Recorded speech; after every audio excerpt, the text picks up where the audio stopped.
Assalamualaikum warahmatullahi wabarakatuh. Perkenalkan, kami dari kelompok A, kelas A, praktikum farmakoterapi 2, dengan kasus pasien hipertensi stage 2 dengan unstable angina pectoris, UAP. Kami kelompok A dengan kelompok yaitu Lutfi Endriana, Katlia Maharani Wiega, Indah Jaya Cahyani, Oktapiani, Anik Susilawati, dan Agil Amarul Rizky. Outline yang ingin kami bahas yaitu ada kasus, definisi, analisis DRP, rencana asuhan kefarmasian, parameter monitoring, evidence-based medicine, serta kesimpulan. Kasusnya yang pertama ada nama dari Ibu M, kemudian jenis kelaminnya perempuan, usia 60 tahun, tanggal masuk rumah sakit tanggal 11 bulan 6 2015, keluar rumah sakit tanggal 15 bulan 6 2015. Keluhan utama dari riwayat penyakit sekarang yaitu ada sesak mual, tekanan darah 160/80. Diagnosa yaitu hipertensi stage 2 disertai UAP, riwayat penyakit dahulu hipertensi, riwayat obat tidak ada, riwayat alergi tidak ada, KRS tidak ada keluhan, tekanan darah 120/80 diperbolehkan pulang. Data klinis, parameter lab tidak ada, dan pemeriksaan diagnostik yaitu hipertensi stage 2 disertai UAP. Untuk pengobatannya dapat dilihat di slide selanjutnya. Yang pertama kita akan membahas tentang hipertensi. Definisi dari hipertensi sendiri yaitu merupakan suatu keadaan meningkatnya tekanan darah sistolik lebih dari sama dengan 140 mm Hg dan distolik lebih dari sama dengan 90 mm Hg. Patofisiologis dari hipertensi sendiri terdapat dua mekanisme. Yang pertama, enzim renin yang dihasilkan oleh ginjal, dia mengubah angiotensinogen menjadi angiotensin 1. Angiotensin 1 oleh AC diubah menjadi angiotensin 2 melalui dua mekanisme. Yang pertama, angiotensin 2 meningkatkan sekresi hormon ADH atau memicu rasa haus. Kemudian akan memproduksi urin menjadi lebih sedikit, urin menjadi kental karena osmolaritas meningkat. Setelah itu menarik cairan dari intraseluler ke ekstraseluler dan volume darah meningkat. Kemudian akan meningkatkan tekanan darah. Kemudian mekanisme yang kedua yaitu angiotensin 2 menstimulasi sekresi aldosteron dari adrenal, sekresi NaCl menurun sehingga konsentrasi NaCl di darah meningkat dan meningkatkan volume ekstraseluler untuk mengencerkan NaCl. Volume darah meningkat dan akan meningkatkan tekanan darah. Yang kedua, ada analisis DRP hipertensi stage 2, di mana problematiknya yaitu hipertensi stage 2, subjektifnya yaitu sakit kepala, objektifnya tekanan darah 160/80 mm Hg, terapinya yaitu infus ringeraktat dengan DRP tidak ada karena pemberian infus ringeraktat itu sudah tepat, di mana penggunaan terapi diuretik, spironolakton dan furosemid itu dapat menyebabkan penurunan elektrolit, hipokalemia dan hipovolemik, sehingga diberikan infus ringeraktat untuk menjaga keseimbangan elektrolit selama penggunaan diuretik. Yang kedua ada terapi spironolakton 25 mg 1x1 di mana DRP-nya itu dibutuhkan terapi tambahan. Menurut guideline yaitu diberikan terapi tambahan yaitu beta blocker, yaitu dari guideline Perki 2015 dan di Piro 2020. Beta blocker dipertimbangkan untuk pengobatan pada pasien yang terindikasi seperti gagal jantung, angina, pasca MI, fibrasi atrium dan wanita yang lebih muda dengan atau merencanakan kehamilan. Kemudian ada terapi furosemid di mana tidak terdapat DRP, yaitu penggunaan terapi furosemid itu sudah tepat untuk hipertensi stage 2, di mana untuk penggunaan furosemid dapat diberikan secara monoterapi dan kombinasi dengan antihipertensi lainnya.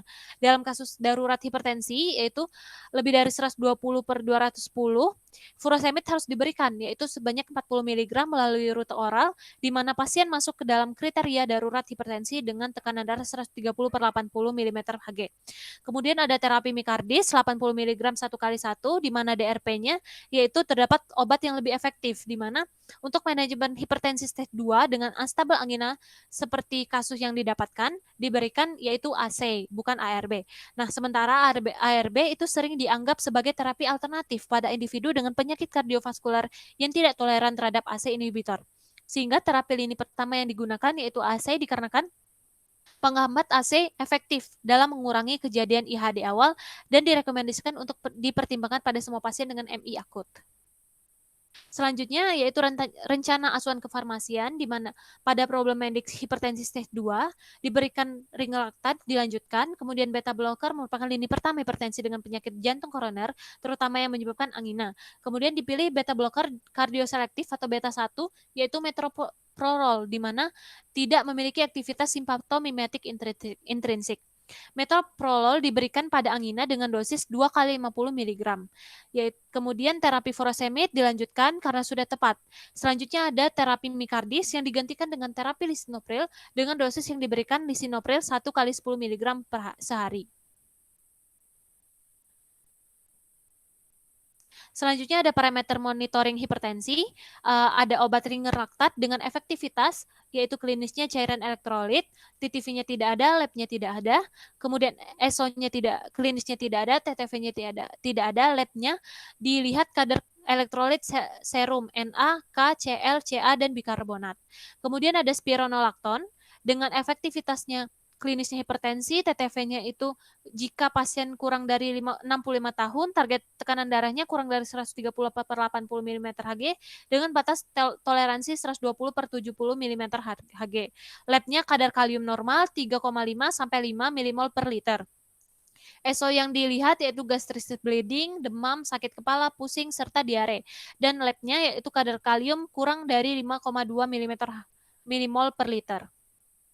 Selanjutnya ada terapi obat furosemid dengan efektivitas klinisnya hipertensi, TTV-nya kurang dari 65 tahun, target tekanan darah kurang dari 130 per 80 mm Hg dengan batas toleransi 120 per 70 mm Hg. Data lab-nya tidak ada, klinis tidak ada, TTV tidak ada, lab tidak ada. Kemudian ada metoprolol, ESO-nya yaitu ada pusing, sakit kepala, kelelahan, bradikardia, dan ada lisinopril dengan ESO klinis, hiperkalemia, hipotensi, nyeri dada, batuk, kolestatis hepatitis, efek hematologis, neutropenia, anemia, trombositopenia. Kemudian ada TTV-nya, TD-nya kurang dari 90 per 60 mm Hg. Selanjutnya ada terapi tambahan, di mana terapi tambahan yang diberikan yaitu yang pertama kita masuk ke dalam evidence-based medicine, hipertensi stage 2, di mana terapi yang sudah tepat yaitu pasien diberikan furosemid 40 mg, spironolakton 25 mg 1 kali 1, ISDN 5 mg 2 kali 1, dan infus ringer laktat 8 kali TT per menit. Selanjutnya, terapi tambahan yang diberikan yaitu ada tambahan beta blocker, yang dipilih merupakan metoprolol dengan dosis 2 kali 50 mg sehari. Kemudian terapi lebih efektif di mana mikardis yaitu telmisartan itu diganti dengan lisinopril yang merupakan AC inhibitor. Dipilih lisinopril dengan dosis yang disarankan dengan dosis 1 kali 10 mg sehari.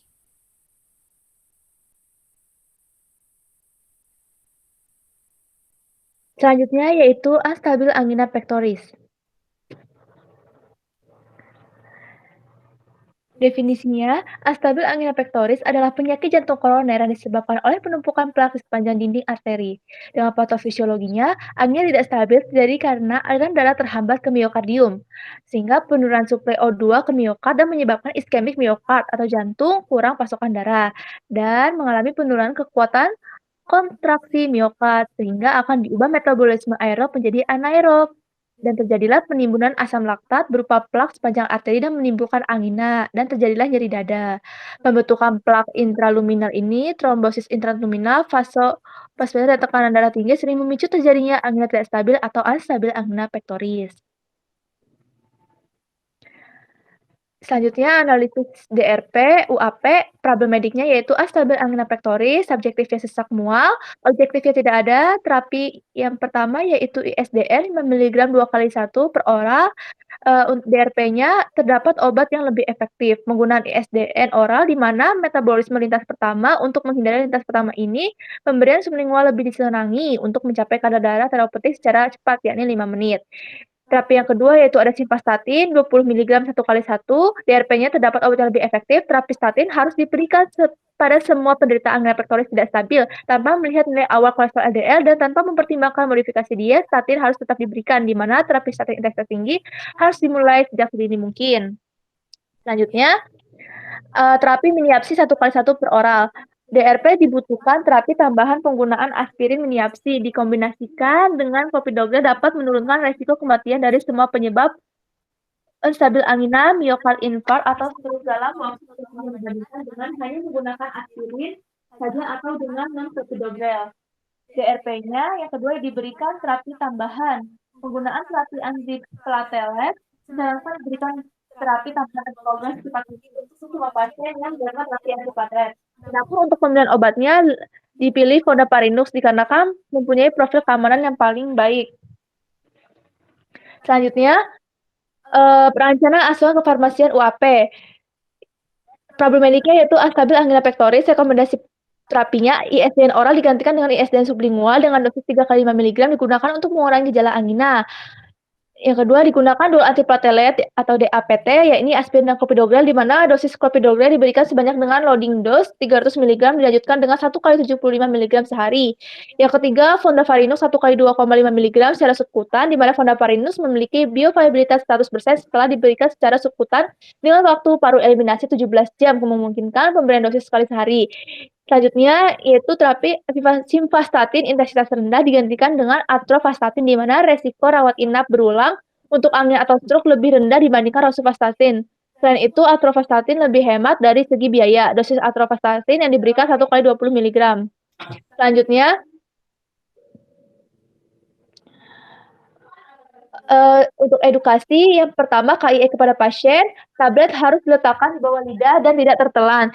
Yang kedua, tablet tidak boleh dibelah atau dihancurkan sebelum digunakan. Obat digunakan dengan posisi badan duduk atau berbaring. KIE untuk keluarga pasien, apabila rasanya dada menetap setelah 15 menit, harus segera mencari tenaga medis.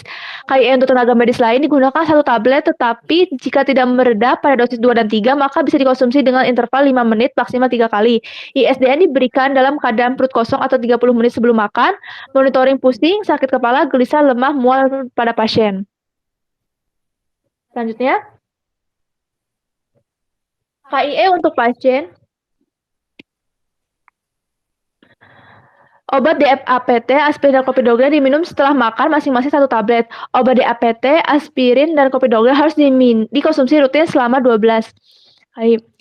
KIE untuk keluarga pasien mengingatkan pasien untuk rutin mengkonsumsi obat dan membantu pasien untuk melakukan pola hidup sehat. KIE untuk tenaga medis lain memantau terjadinya tanda-tanda perdarahan dan keluhan pasien. Untuk terapi non farmakologinya, pasien dapat menghindari paparan asap rokok di lingkungan luar, diet sehat dengan mempertahankan atau mendapatkan berat badan yang sehat dengan IMT kurang 25 kg per meter kuadrat. Mengkonsumsi rendah lemak diganti asam lemak tak jenuh ganda, contohnya seperti minyak ikan atau suplemen, diikuti dengan konsumsi extra virgin olive oil atau kacang-kacangan. Pasien dapat berolahraga 30-60 menit per hari, minimal 3 hari per minggu. Pasien juga harus mengurangi asupan natrium dan alkohol, menghindari aktivitas fisik yang intens, terutama dalam cuaca dingin. Selanjutnya,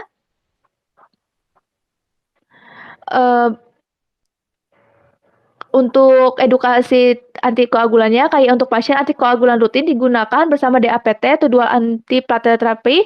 Untuk untuk keluarga pasien, membantu pasien untuk melakukan pola hidup sehat, melaporkan pada tenaga medis jika terdapat tanda perdarahan. Untuk tenaga medis lain memantau terjadi tanda-tanda perdarahan. Terapi non farmakologinya menghindari paparan asap rokok di lingkungan luar, diet sehat dengan mempertahankan atau mendapatkan BB yang sehat, mengkonsumsi rendah lemak diganti asam lemak tak jenuh ganda atau minyak ikan atau suplemen, diikuti dengan konsumsi extra virgin olive oil atau kacang-kacangan. Pasien dapat berolahraga 30-60 menit kali per hari, minimal 3 hari per minggu. Pasien harus mengurangi asupan natrium dan alkohol, menghindari aktivitas fisik dan yang intens terutama dalam cuaca dingin. Selanjutnya yaitu ada parameter monitoring astabil angina pectoris. Obat yang pertama yaitu ISDN sublingual. Efektivitasnya yang pertama klinisnya yaitu sesak, TTV-nya tidak ada, lab tidak ada. Efek samping obatnya untuk data klinisnya sakit kepala, pusing, dan hipotensi. TTV-nya TD tekanan darah sistolik lebih dari 90 mg per Hg. Obat yang kedua yaitu miniapsi atau aspirin. Efektivitasnya yaitu klinisnya ada sesak, TTV tidak ada, data labnya tidak ada. Untuk efek samping obatnya, data klinisnya 1-10% dispepsia, frekuensi tidak diketahui, sehingga melalui perdarahan gastrointestinal, mual muntah, iritasi lambung. Untuk TTV-nya tidak ada, lab tidak ada. Obat yang ketiga yaitu clopidogrel. Efektivitasnya yang pertama ada klinis yaitu sesak, TTV-nya tidak ada, labnya tidak ada. Untuk efek samping obat, data klinisnya 1% sampai 10% sakit perut, perdarahan, dispepsia, diare, mual, pusing, sakit kepala, sakit punggung, batuk, ruam, memar. TTV-nya tidak ada, lab tidak ada.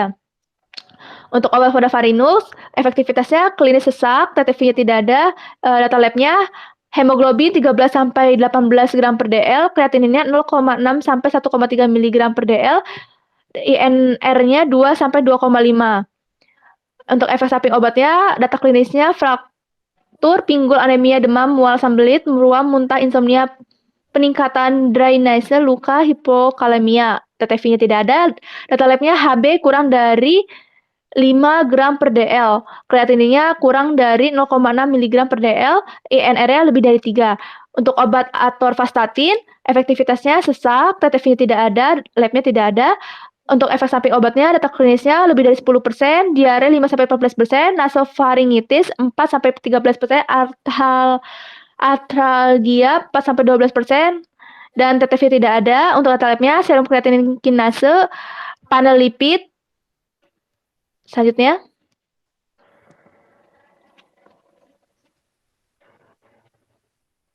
yaitu evidence-based medicine, yaitu unstable angina pectoris.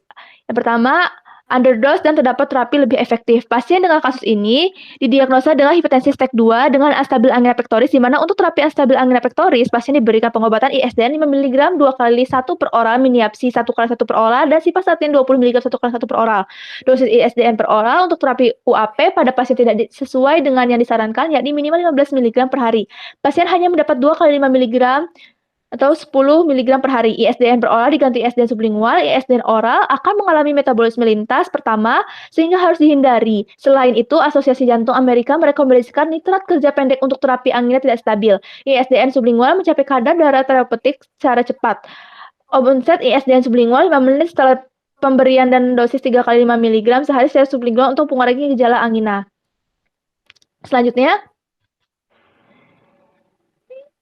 yaitu ada terapi tambahan. Pada terapi asmirin miapsi diperlukan terapi kombinasi clopidogrel atau terapi dual antiplatelet. Kombinasi ini menurunkan resiko kematian dari semua penyebab unstable angina, miokard infark atau stroke dalam waktu 1 tahun dibandingkan dengan hanya menggunakan aspirin saja atau dengan non clopidogrel. Dosis yang diberikan miapsi yaitu 1 kali 180 mg sehari sudah tepat, sedangkan clopidogrel diberikan loading dose 300 mg dilanjutkan 1 kali 75 mg sehari. Selanjutnya, itu ada terapi tambahan juga. Pada penggunaan terapi antiplatelet disarankan diberikan antikoagulan secepat mungkin untuk semua pasien dengan terapi antiplatelet. Kombinasi antiplatelet dan antikoagulan efektif dalam mengurangi kejadian trombiotik berulang pada peningkatan non-STACS dibandingkan penggunaan antiplatelet saja. Fondaparinus profil keamanan yang paling baik dan bioavailabilitas 100% setelah diberikan secara subkutan dengan waktu paru eliminasi 17 jam setelah pemberian dosis sekali sehari. Adapun untuk dosis fondaparinus yang disarankan yakni 1 kali 2,5 mg per subkutan.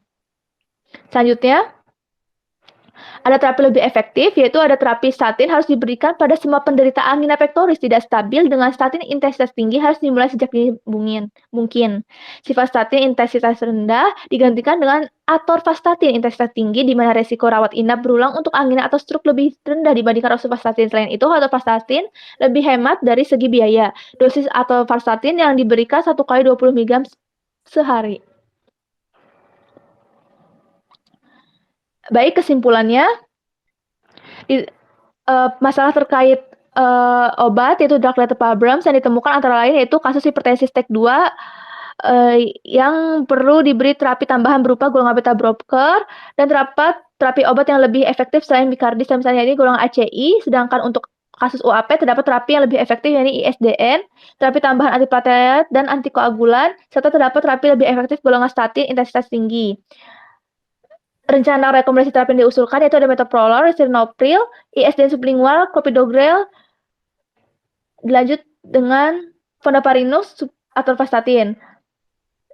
Selanjutnya ada rencana materi edukasi. Nah, ya, berikut ada daftar pustakanya. Ya baik, cukup sekian presentasi dari kelompok kami. Kurang lebihnya mohon maaf. Wassalamualaikum warahmatullahi wabarakatuh.